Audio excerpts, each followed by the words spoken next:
What if you held a Renaissance and no one noticed? It could happen. Important history has been overlooked, so it's good for us to talk about that for a few minutes. The good news is that you already own the means to ensure that Evansville's Renaissance does get noticed. I'm talking about public media. To help illustrate public media's role in this effort, I'd first like to take a look at our past. There's an old saying here that Evansville suffered the first and among the last U.S. casualties in World War I. Now that first casualty, James Bethel Gresham, is well known, but who was that last soldier and his famous mother? Let me introduce you to Gertrude and Chester Schultz. Gertrude Schultz organized and chaired the first National Convention of the War Mothers of America in Evansville in September of 1918. She received accolades for her work from many prominent people, even getting a telegram from President Woodrow Wilson, by the way, 2 years before she could even vote for him. But Gertrude's time in the national spotlight soon turned to tragedy when she learned that her son, Army Sergeant Chester Schultz, died near the end of the war. Imagine the horror and heartache of a mother whose son was killed in battle just 4 days before the end of the war that brought her such fame. Could she even recover from that? Well, actually, you don't have to imagine. We tracked down and talked with the only living relative with personal knowledge of this woman who put Evansville on the map in World War I. It's another Gertrude, Gertrude Lant, whose account of her famous grandmother comes through the eyes of a small child. Well, she was short and fat and soft, and that broke her heart to think that he was so close to coming home and didn't quite make it. She used to say that poem a lot in Flanders Field, the poppies grow between the crosses, row on row. And the tears would just roll down her face. And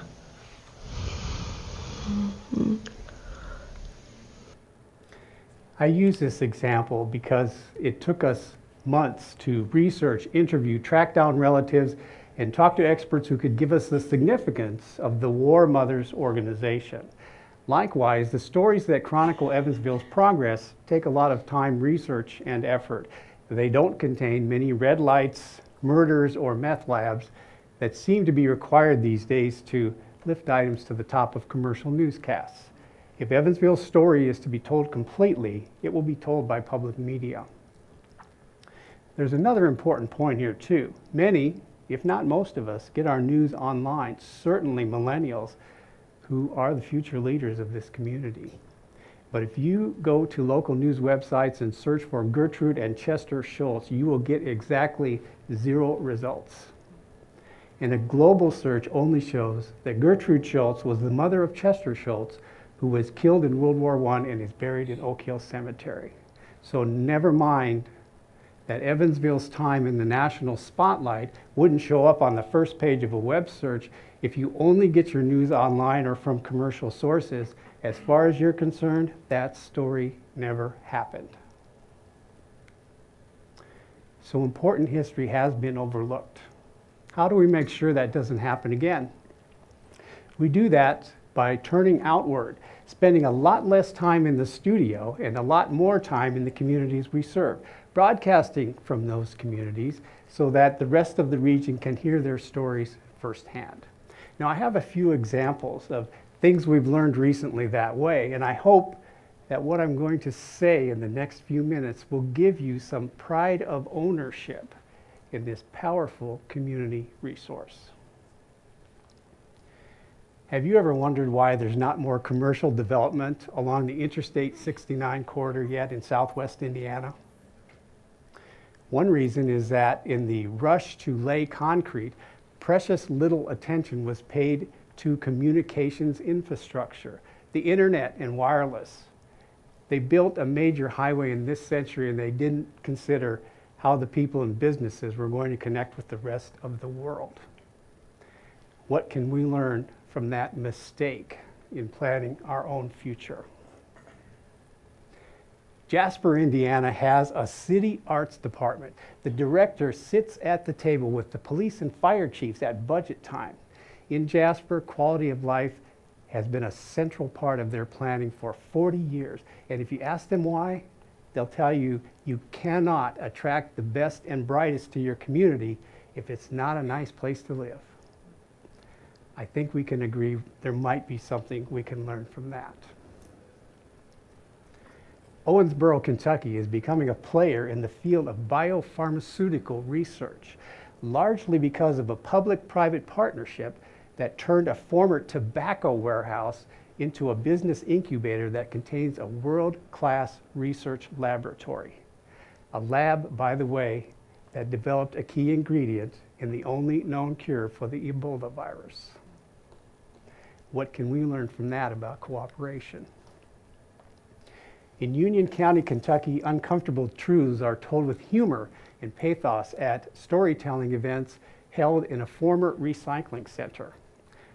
Is there something in those stories that can prompt discussion here on issues that might be holding us back? The last example I have for you got some national attention this past summer. Some of our friends and neighbors are leading an international coalition to battle ISIS in cyberspace. They say to reclaim the message of their faith, and partly because they're tired of being blamed for the gore and atrocities simply because they're also Muslim. They're tackling the monster that the world's superpowers cannot seem to defeat. What can telling their story to the wider world say about this community? And by the way, the project is called Reclamation Studios. You should check it out. Now, commercial media have told bits and pieces of some of these stories, but only the outlet that you own told them all completely and continues to follow up in hopes of finding solutions to the problems we all face. I've been a professional journalist now for nearly 30 years, so the clock's ticking on my ability to help you sustain this effort. So allow me to give you a bit of advice so that those who follow me can continue to do the work that you need done. First of all, it needs to be okay, even admirable, to talk about things that actually matter. I'm pretty sure that reality TV stars don't have a single solution to any issue we face, so why do we give them and other celebrities so much power? Can we stop the gossip and drivel and talk about your right to relevant information, your right to know what's really happening in your community? Can this community be the one that raises up the First Amendment as highly in our public discussion as the Second? And lastly, and this might be our biggest challenge yet, I have been fortunate in my career to work with some amazing young journalists, but we can't keep them here. We train them and then we send them off somewhere else to do their best work. And until we can keep them here, you will not get the news coverage you deserve. Can we invest in these bright young minds the way we do for other professions here? And can we raise up the career of public media as something to aspire to and talk about it that way to students in our schools and universities?